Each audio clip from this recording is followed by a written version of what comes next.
Good morning, friends. I pray that the next 2 minutes are a blessing to you so that you can go out and be the blessing to those you encounter in your walk today. So I was recently eating lunch with a friend of my mom's who reminded me, she's telling the story, and she reminded me of how I was when I first met Phil.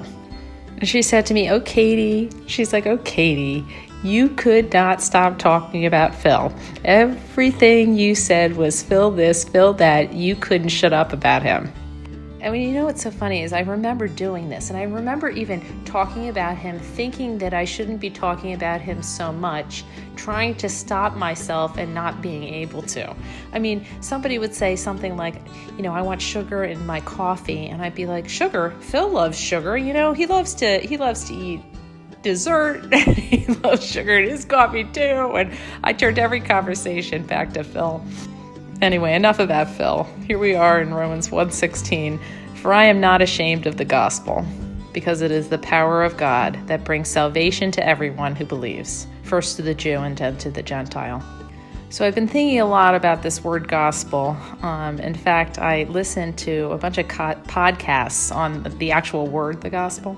And they were talking about what the gospel means. And the gospel means good news, right? We've all heard this. And it's good, right? And it's news. And news is something or information that's given to you, which actually forever changes your life.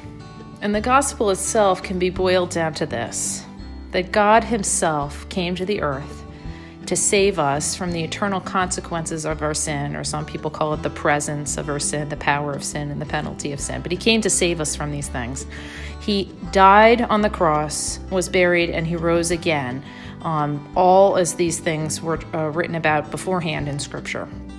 And if the gospel has been explained to you as anything other than this good news, then the essence or the meaning of the actual gospel has somehow been warped. Because what God did for us by sending Jesus to do for us what we were unable to do for ourselves is actually life-changing news.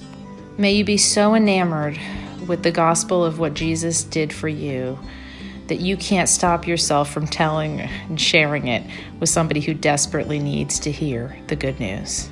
Until next time, Katie.